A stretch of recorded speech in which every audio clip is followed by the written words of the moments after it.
काफ़ी दिन से मैं हस्बैंड से बोली मार्केट चलो कुछ सामान है वो ठीक करा के लाना है।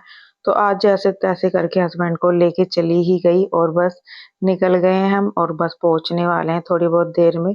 तो हम पहुँच गए थे, सबसे पहले मशीन सही करवानी थी, जो मशीन खराब हो गई थी।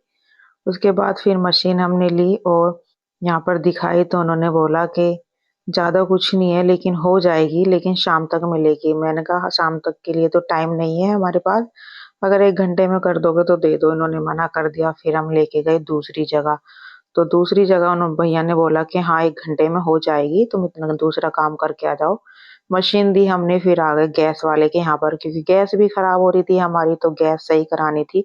फिर गैस वाले भैया से गैस सही कराई, फिर भूख लगी तो हमने खाए छोले-भटूरे। छोले-भटूरे खाने के बाद फिर थोड़ा बहुत और काम कराया और उसके बाद फिर बच्चों के लिए ली मैगी। मैंने अपने लिए कुल्फ़ी और बस निकल गए हम और पूरा दिन लग चुका था हमें। हस्बैंड ने बोला तुमने अपनी पसंद से तो ले लिया, अब मैं भी ले लेता हूँ। तो यहाँ पर हस्बैंड लेने लग गए अपने लिए गज्जक 2 बार। इनको पसंद आ गई है तो दूसरी बार हमने गज्जक ली, फिर मैंने कहा मैं क्यों पीछे रहूँ, तो मुझे खानी थी मूँगफली, फिर हमने मूँगफली और गज्जक ली और निकल गए हम घर के लिए। घर आते ही बच्चे खुश हो गए दोनों कि कुछ खाने-पीने को मिलेगा। 1-2 काम रह भी गया था जो हस्बैंड ने नहीं कराया था। उसके बाद मैंने कहा चलो कोई बात नहीं, और शाम हो गई थी, मतलब अंधेरा हो गया था।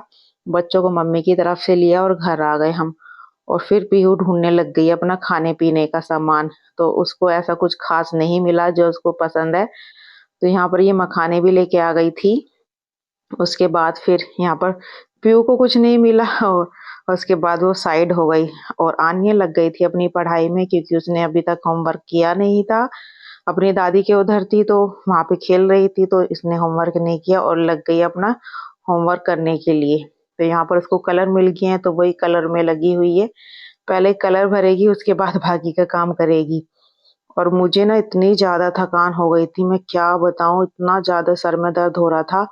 लेकिन बस इसलिए चली गई थी कि फिर पता नहीं कब जाने का मौका मिले, क्योंकि अब डिलीवरी का टाइम भी ज़्यादा दिन नहीं बचे हैं, तो इस वज़ह से 2-3 महीने तो वैसे ही घर से बाहर नहीं निकलूँगी और हस्बैंड तो कराने वाले नहीं है ऐसे कुछ काम।